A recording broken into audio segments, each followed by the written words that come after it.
madame, monsieur, bonjour, amis YouTube spectateurs, bienvenue dans cette première vidéo de la saison 1.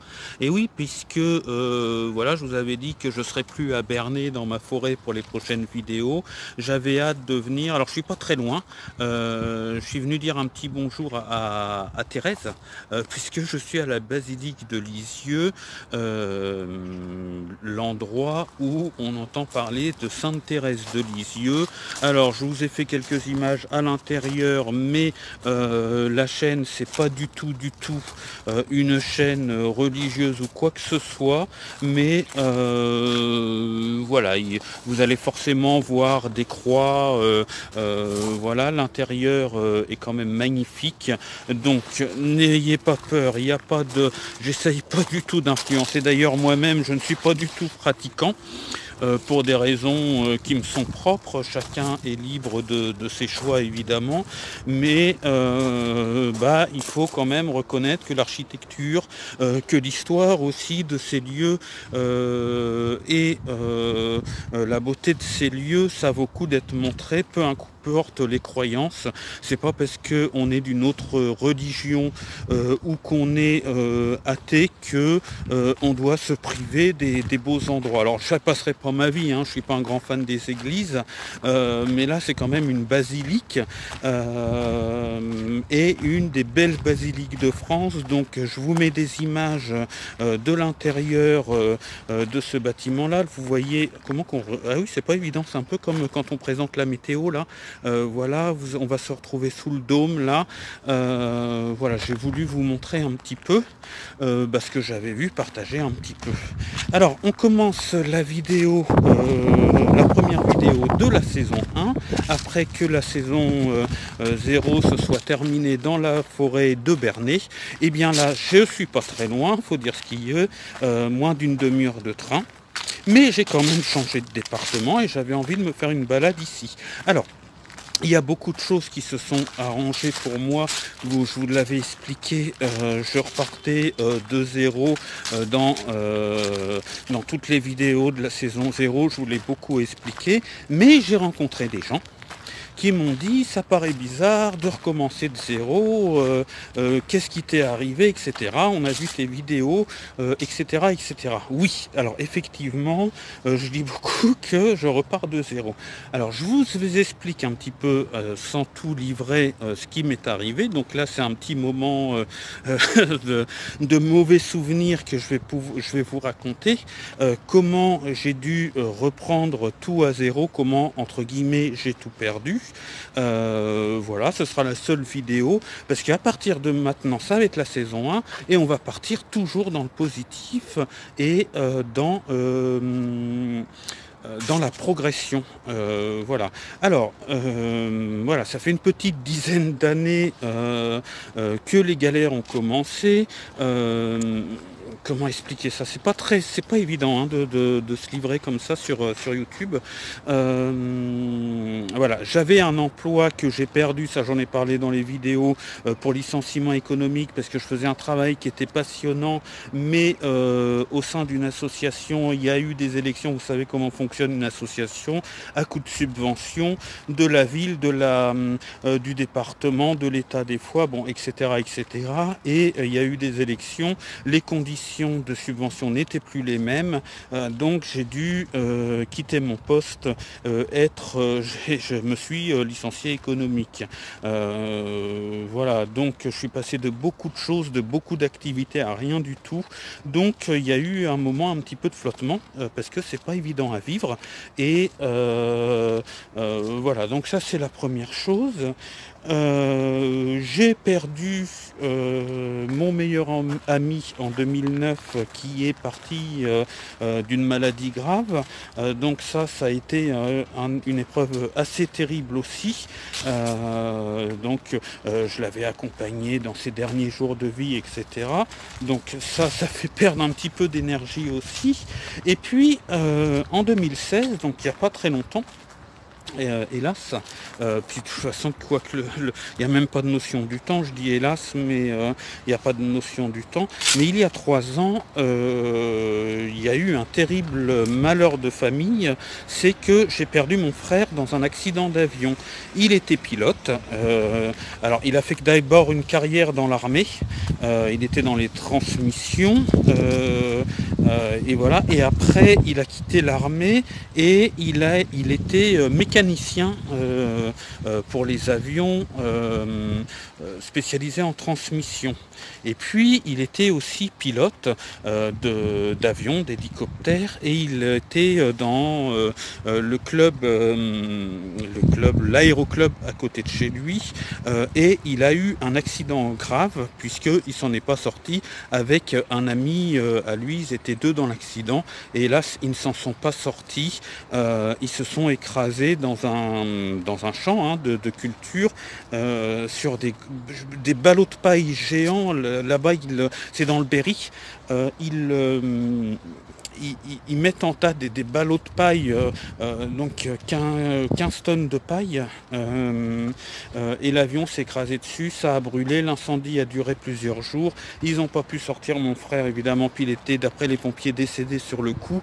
Bon, après moi j'ai vu l'incendie, voilà, j'ai vécu une épreuve terrible qui m'a enlevé toute l'énergie qu'il fallait pour vivre normalement, voilà, avec le malheur de la famille évidemment, de voir aussi les autres membres de la famille, les amis aussi, vivre ce terrible deuil. Ce n'a pas été facile. Donc voilà, je reviendrai pas sur les détails de ce que j'ai vécu à ce moment-là, parce que c'est un petit peu personnel, et puis ma famille m'a pas forcément autorisé à en parler, mais vous savez le principal.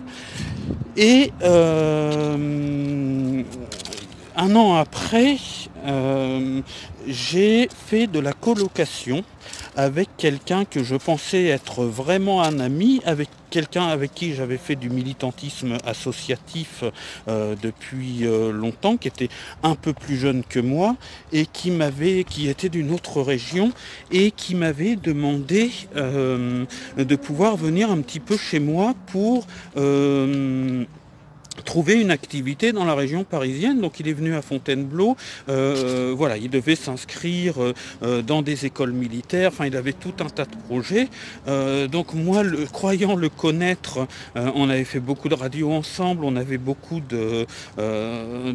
d'activités en commun, même à distance, même sur internet, mais on se connaissait depuis très très longtemps. Moi je le connaissais depuis qu'il était pas tout à fait gamin, mais presque. Et j'ai accepté qu'il vienne, qui s'était prévu au départ pour quelque temps, pour qu'il aille faire ses démarches. En plus, je pensais qu'on m'entendre très bien avec lui. Et d'ailleurs, il m'avait beaucoup soutenu quand j'ai vécu mon malheur familial. Sauf que quand il s'est installé avec moi en colocation gratuite évidemment, il s'avère que il a changé de personnalité, et que j'ai vécu un enfer. Et en cherchant bien ce que j'ai vécu, tout simplement, ce jeune homme avec qui j'ai coupé les ponts là il y a vraiment peu de temps, il m'a bloqué, je l'ai bloqué aussi. Il est ce que j'appelle un manipulateur narcissique. Alors normalement ça s'appelle pervers narcissique. J'aime pas trop le mot pervers parce qu'on a tendance à associer pervers avec quelque chose de sexuel. Il avait, à ma connaissance en tout cas, il se cachait pas dans les buissons près de l'école maternelle. En tout cas, c'est un gros manipulateur et qui en plus me pourrissait la vie avec une violence démesurée et un problème sérieux avec l'alcool qui le rendait violent. Donc je venais de vivre 1 an et demi avant ce que j'avais vécu. Il y a tout ce qui se suit, les problèmes de notaire, les problèmes administratifs qui sont liés à ça. Et j'ai vécu, voilà, j'étais coincé, il s'est installé, il a pris le pouvoir à la maison. Et voilà, j'ai vécu des nuits entières de violence, voilà. Je peux vous dire que le mois de juillet 2018, je sais plus, je sais plus où j'habitais. Et voilà, forcé à faire des dépenses. Voilà, je vais pas décrire ce que c'est qu'un manipulateur ou un pervers narcissique. C'est pas très joyeux, mais si vous voulez vous renseigner, je vous conseille la chaîne Un psy à la maison, où vous mettez pervers narcissique. Alors il parle beaucoup de couples, moi c'était pas mon cas, mais comme on vivait dans la même maison, j'ai vécu à peu près la même chose, sauf pour ce qui est des relations, on va dire, physiques, amoureuses. Mais le reste, voilà, sont des gens qui manipulent très bien, et lui était en plus extrêmement violent, et j'ai dû être dans le qui-vive, dans l'inquiétude, voilà. Et en plus, mon argent qui partait parce qu'il exigeait des choses, voilà. Bon, je donne pas plus de détails parce que j'ai pas vraiment envie d'en parler, mais c'est pour vous dire, voilà pourquoi je pars de zéro. Je ne dis pas tout, il y a eu quelques petits couacs, voilà. Donc j'ai fini par prendre la décision que je ne vivrai pas dans le même lieu que lui, qu'il fallait qu'il parte, puisque c'est moi qui ai la maison quand même. Donc j'ai trouvé un moyen pour à mon tour, je dirais pas le manipuler parce que je n'y ai pas vraiment menti, mais saisir une occasion pour lui dire que c'était la fin de notre collaboration habitable. Voilà, mais il a fallu retrouver l'énergie, parce que quand on subit ces choses-là, je peux vous dire qu'on perd tous les moyens. Il y a beaucoup de gens qui disent ouais, moi j'aurais fait ça, t'aurais vu, il serait parti. Non, ça se passe pas comme ça dans la réalité. Voilà, surtout que je venais de vivre un choc, oui, moi j'aurais pensé que quelqu'un qui me ferait ça du jour au lendemain, il était dehors et tout ça. Non, ça se passe pas du tout comme ça. C'est beaucoup plus compliqué moralement, parce que ce sont des manipulateurs, donc ils font croire qu'ils regrettent amèrement, qu'ils sont très tristes, qu'ils s'ils sont comme ça, c'est parce qu'eux aussi ont vécu des malheurs, etc., etc. Ils s'excusent, ils sont adorables pendant 3 jours et ça recommence, la violence contre le monde, parce qu'on n'a pas voulu acheter quelque chose qui coûtait un petit peu trop cher. Enfin bon, voilà, je vous conseille d'aller voir, si vous voulez en savoir un petit peu plus sur cette maladie, des vidéos sur les pervers narcissiques. Par contre, n'y passez pas trop de temps parce que c'est déprimant, mais il y a le témoignage de gens et surtout de médecins qui expliquent un petit peu ce qu'on peut vivre. Donc voilà pourquoi je repars à zéro, parce que pendant tout ce temps-là, on s'oublie un petit peu, on fait pas trop les papiers, on est fatigué, on est épuisé, et j'ai perdu, même physiquement, là ça se voit un petit peu, même physiquement on perd un petit peu on vieillit un petit peu plus vite, et voilà, ça donne un petit peu une explication pour ceux qui se demandent pourquoi repartir à zéro. Donc on ne parle plus de cette période de ma vie. J'ai décidé de tourner la page et de partir pour la saison 1 sur la chaîne J'irai squatter partout. Et à partir de maintenant, alors entre le moment où j'ai ouvert ma chaîne et aujourd'hui, il s'est passé beaucoup de choses, parce que j'avais un autre petit souci, mais là d'ordre complètement administratif, qui n'a rien à voir avec tout ce que je viens de raconter, avec mon témoignage, mais déjà j'étais bloqué pour la carte vitale, tout simplement. Ça fait pendant 8 ans, j'ai tenté d'avoir une carte vitale et tous mes droits étaient, j'avais plus rien, hein. Je me faisais hospitaliser ou voilà, je payais tout de ma poche, voilà. Et ça y est, c'est quelque chose qui est arrangé. J'étais obligé d'aller voir une assistante sociale parce que j'avais d'abord habité à Évreux, je déménageais à Fontainebleau et là, je navigue entre Bernay et Fontainebleau. Donc, ce que j'ai fait, c'est que j'ai toujours ma base à Fontainebleau, d'ailleurs j'y retourne bientôt. mais j'ai mis mon adresse principale ici en Normandie, à Bernay, et j'ai tout repris avec l'assistante sociale, parce que des fois on est obligé quand même d'aller voir une assistante sociale à Bernay, puisque avant les sécurités sociales, j'avais fait le transfert entre Évreux et Fontainebleau, mais ça a été tout un pataquès. Après, il fallait un médecin traitant, mais aucun médecin n'acceptait d'être le médecin traitant. Donc du coup, ça a fait tout. Les dossiers se sont perdus. Voilà, moi j'étais perdu en plus avec tout ce qui m'arrivait et tout ça. Recommencer les dossiers et tout ça, c'était pas possible. Donc du coup, j'avais abandonné le truc pendant un moment, mais j'ai dû envoyer une bonne dizaine de dossiers pour que ma carte vitale soit refaite. Donc là, ça y est, j'ai enfin mon attestation, la carte vitale est en train de se faire. J'ai envoyé avec la photo et tout, vous savez, les photos où il ne faut pas sourire, faut une véritable gueule de... puis en plus, j'en rajoute toujours un petit peu quand c'est comme ça, une véritable tête de tueur, voilà, donc parce qu'il faut... Voilà, donc ça c'est envoyé, j'ai l'attestation, j'ai le droit à la CMUC, voilà. Donc déjà une bonne chose de faite. Et pour les revenus, vous savez que j'ai ouvert ma micro-entreprise. Et donc ça me fait quand même des revenus supplémentaires.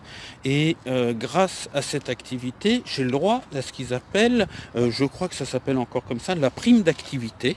C'est-à-dire que tous les mois, la CAF me complète. Alors là, pas grand-chose parce que j'ai pas encore assez de clients, mais quand même, ce que la CAF va me donner avec le RSA, ça me paye quand même, ça me rembourse mes charges.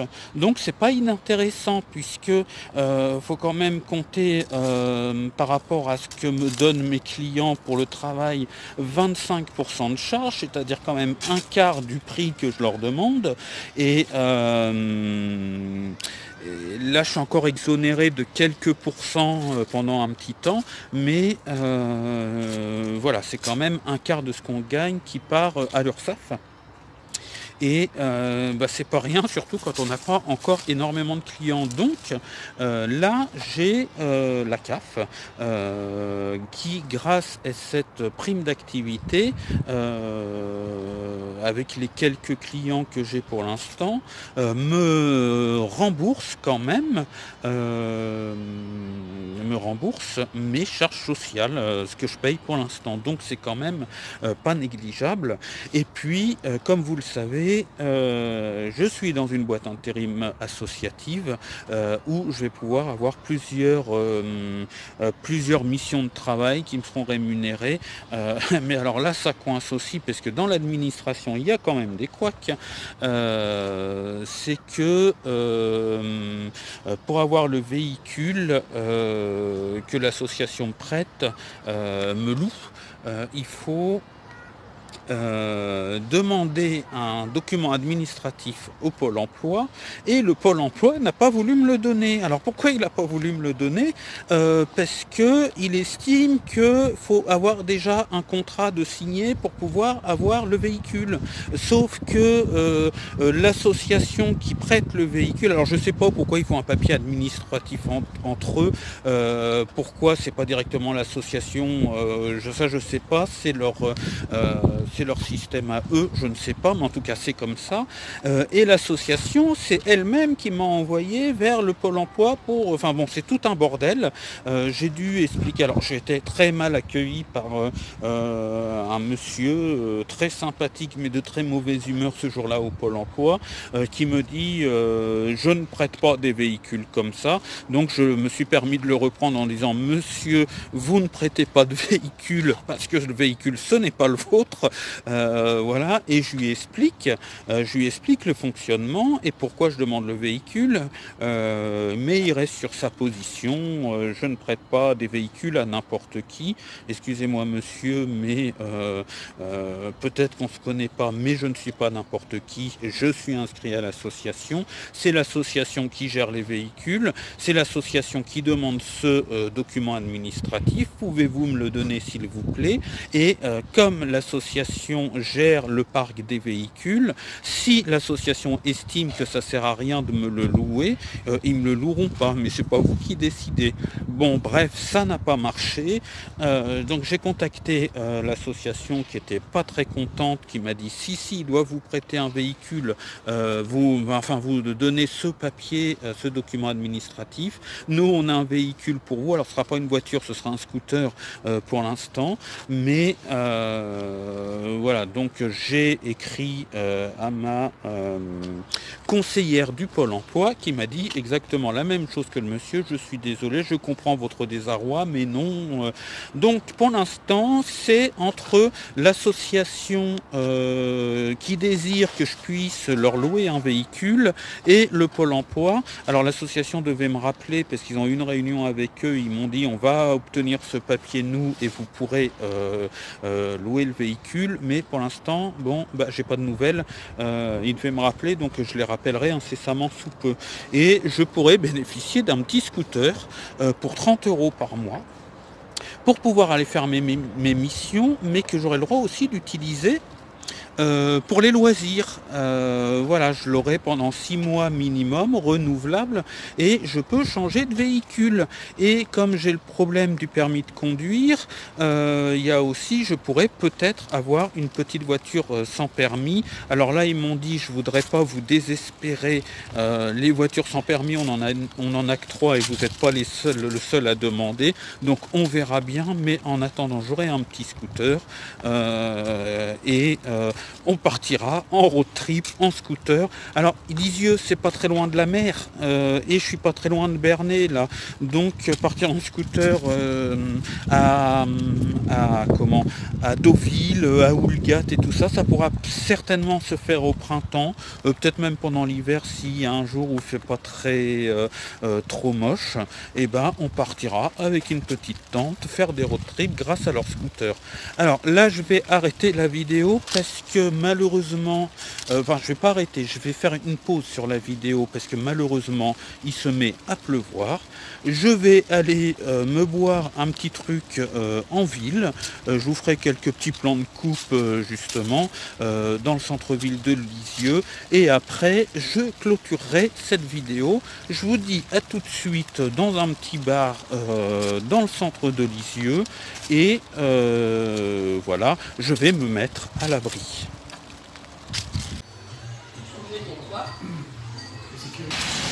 Bon, les amis, je suis sous la pluie, ça se voit d'ailleurs. Alors, je suis dans un lieu qui n'est pas trop en adéquation avec l'endroit où j'étais tout à l'heure, voyez-vous. Et surtout, voyez ce qui se passe derrière moi. Donc, je vais, au revoir Durex, je vais me diriger. Là, ça carrément la pluie averse, donc on va attendre un petit peu. Et puis on verra bien tout à l'heure comment ça va se passer. J'espérais qu'il... Bon, alors on va s'en aller Durex là, parce que voilà, il y en a qui risquent d'être choqués. Oh mon Dieu, voilà, donc je vais attendre que ça se calme un petit peu et je vais aller vers le retour du chemin, direction Bernay, prendre le train parce que voilà, quand je suis parti de Bernay tout à l'heure, en tout début d'après-midi, c'était le ciel bleu, c'était le printemps, c'était la tronche, regardez la tronche un petit peu. Oui, les cheveux ça change tout, enfin bon bref. Et puis avec mon vieux pull dans le bar là, en train de parler à mon téléphone, il y en a qui se posaient des questions. Le serveur m'a regardé voilà, on surprend toujours quand on fait des vidéos alors que c'est quelque chose quand même qui est bien habituel. Je sais pas, quand on est tout seul en train de parler à son téléphone, ça surprend toujours les gens. et surtout dans un bar comme ça, voilà. En tout cas, je me suis fait une petite mousse, c'est pas très souvent.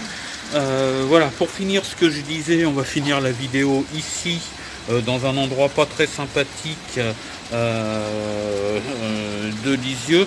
Comme je vous le disais, Lisieux c'est pas très joli, le centre-ville n'est pas très joli parce que c'est sur la route du débarquement entre la Normandie et Paris. Et il y a eu beaucoup de bombardements pendant la guerre. Alors c'était des bombardements américains au débarquement. Et la ville a été beaucoup détruite. Alors Bernay a été épargné, mais alors Lisieux apparemment n'a pas très été épargné. Et puis surtout les villes les plus détruites, c'est Caen et Évreux. Ici il reste encore des bâtisses qui paraissent anciennes. La basilique n'a pas été touchée. Mais alors Caen et Évreux, il reste quasiment plus rien de ce qui existait avant guerre. Donc voilà, je vous montre un petit peu derrière comment que c'est, mais bon, la lumière est pas bonne, c'est un temps de pluie, c'est pas terrible quoi, c'est voilà, mais par contre la basilique est magnifique, j'avais envie de me balader par là, j'avais pas prévu cette pluie. Mais voilà, donc si vous voulez voir l'histoire de la basilique, allez vous renseigner sur internet. Je ne suis pas Stéphane Bern. On parle de voilà, je cache derrière. Ah bah oui, mais si je cache, vous me voyez plus. Voilà, c'est comme ça. Je cache les horreurs qui ne vont pas avec la basilique. J'essaye de trouver un angle de lumière, mais avec la pluie, c'est pas forcément évident. Et puis là, alors les gens ils passent, ils voient une espèce de débile qui parle à son téléphone, qui se filme tout seul. Ils savent plus où ils habitent les gens. Et surtout sous la pluie comme ça, dans un endroit comme ça, ils se demandent. Hein, on n'est même pas les vacances, donc ça doit être un touriste ou un feignant. Voilà, enfin bon, bref. Tout ça pour vous dire que je vais en direction de la gare pour finir la vidéo pour voilà, à partir du moment de maintenant, je veux dire, je vous ai raconté un petit peu, je me suis un petit peu livré sur cette vidéo. Et maintenant on repart pour une nouvelle vie, on n'est plus tout à fait à zéro, il y a des choses qui se sont améliorées. Maintenant vous allez me dire, ben oui mais c'est bien joli tout ça, t'as un petit peu de boulot, mais t'es quand même dans la pauvreté, comment tu vas financer ton véhicule? Mais oui, c'est une question qu'on peut se poser. Alors, pour ça, évidemment, le véhicule n'arrivera pas maintenant, le véhicule aménagé n'arrivera pas maintenant. D'ailleurs, c'est moi qui vais l'aménager. En prenant exemple sur d'autres chaînes YouTube, une que je suis particulièrement, c'est celle de Kangouvan qui fait ça à l'arrache, et il a bien raison. Et voilà, moi non plus, je vais pas l'isoler au liège projeté ou voilà. Pour financer, alors il y a le permis de conduire, donc là je suis en train de voir les plans avec l'association, avec le plan mobilité, mais ça n'a pas l'air si évident que ça, et il y a l'achat du véhicule. Alors évidemment le véhicule n'arrivera pas tout de suite, mais pour financer, alors ça c'est pareil, c'est un petit peu personnel, mais je vais vous le dire maintenant. Je vous ai parlé du décès de mon frère tout à l'heure. Il s'avère que je suis un de ses héritiers qu'on va vendre sa maison. Oui, ça a mis beaucoup de temps. Il nous a quittés en 2016 et il y a eu des problèmes de notaire qui faisaient pas avancer le dossier. Donc à partir de maintenant, on peut vendre, on peut mettre la maison en vente. Ceci dit, dans la maison, elle est dans un endroit qui n'est pas très attirant pour les acheteurs. Elle est dans le Berry, près de d'Issoudun. Mais en tout cas, on va vendre la maison. Et avec, j'aime pas parler comme ça, dire une part, voilà, mais enfin, en tout cas avec ce que je vais avoir de la maison de mon frère, si le permis de conduire n'est pas financé par les plans, ou pas beaucoup financé, parce que c'est pas si facile que ça. En tout cas, je suis dedans en ce moment, hein, je suis dans le plan mobilité. Eh bien, c'est ce que je toucherai de l'héritage qui me permettra de financer et le permis de conduire et le véhicule. Et s'il reste un petit peu de sous, voilà, de quoi l'aménager, les panneaux solaires, voilà. Et puis moi, j'essaierai dès que je pourrai. Là, ça va un peu mieux financièrement, mais c'est pas encore non plus. Je vais pas aller manger chez Maxim's dans le quartier de la Madeleine à Paris. Ça, c'est pas possible pour l'instant. Mais dès que je pourrai mettre un petit peu quelques euros de côté, eh bien. Ce sera pour ça aussi, et pour acheter aussi du matériel vidéo, parce que là je suis en train de tenir le téléphone à la main et c'est pas terrible. Donc je me dirige vers la gare. Je vous emmène avec moi, le gros de la pluie, parce que là en fait j'étais prêt à partir, mais il s'avère que j'étais sous une averse. Là vous voyez le sol, ça a bien plu. Je suis un petit peu déçu parce que je pensais peut-être me faire une bouffe ici et partir un petit peu plus tard ce soir, mais de ce temps-là c'est pas la peine. En tout cas, voilà, la saison 1 est commencée. Vous voyez que j'ai changé un petit peu comment qu'on appelle ça, pas la miniature, mais l'intro de la vidéo. Je l'ai fait beaucoup moins longue. Rassurez-vous, il y a toujours le fameux avec le soutien du ministère de la Démerde, puisque ça m'a été reproché, donc raison de plus pour le mettre.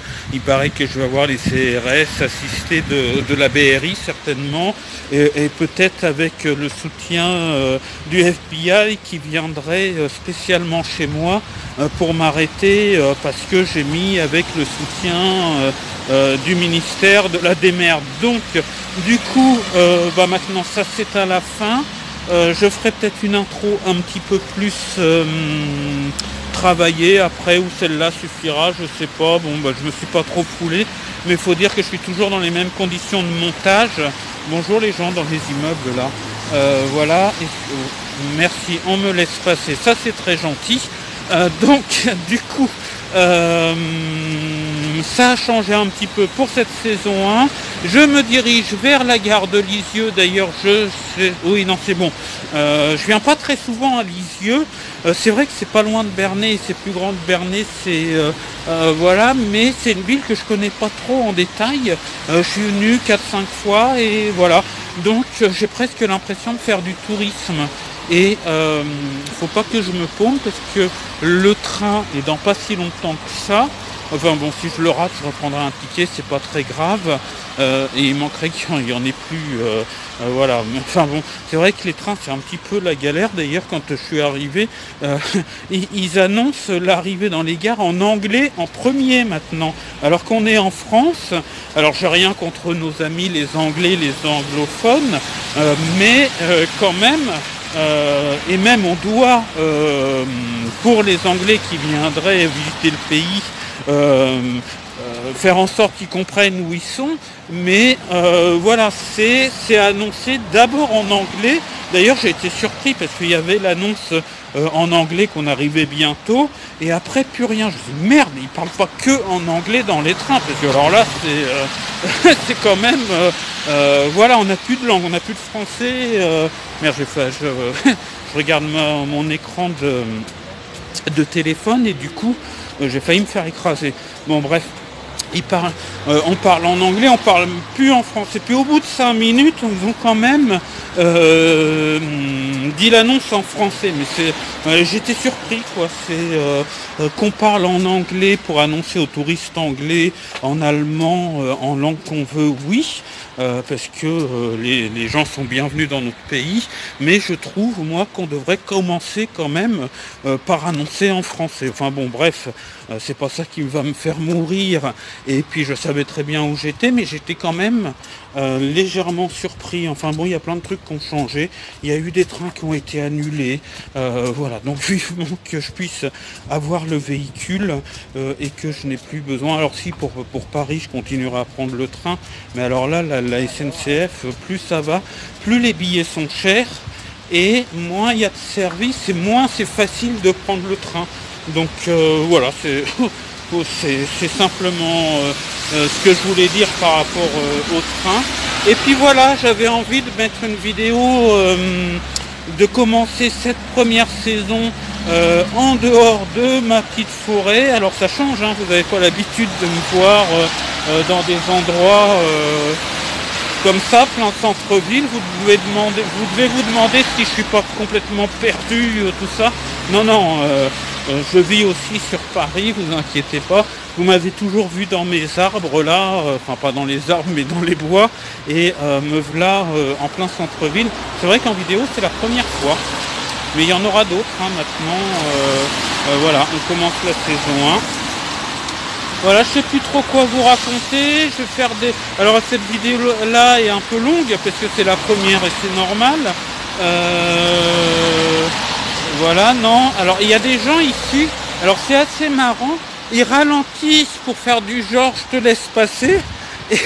Et au moment où tu veux commencer à passer, ou vous voulez commencer à traverser, ils réaccélèrent. Voilà, c'est, je sais pas pourquoi, c'est une habitude. Là, ça fait 2 fois que ça me fait le coup. Les gens, ils ralentissent au passage piéton, et quand ça veut dire, bon bah, il va passer, et au moment où on commence à s'avancer pour passer, ils réaccélèrent. Ça fait 2 ou 3 fois que ça me fait le coup, là, cet après-midi, ici. Enfin bon, bref. C'est la fin de cette vidéo. Alors oui, pour l'instant c'est le début de la saison 1. On rentre dans la période d'hiver. Alors pour une chaîne Vinelife, ou de projet de Vinelife en tout cas, l'hiver c'est pas la meilleure saison. Je vais mettre des vidéos. Alors l'objectif c'est d'en mettre une par semaine.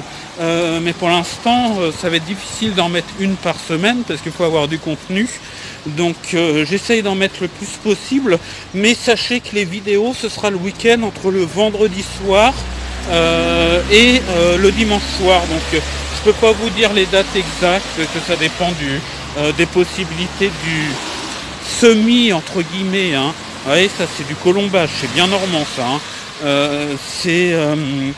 Ça dépend des possibilités du semi-montage et du temps que j'ai, parce que j'ai des activités aussi autres avec la radio et puis tout ça, et mes obligations professionnelles maintenant, et ça tant mieux.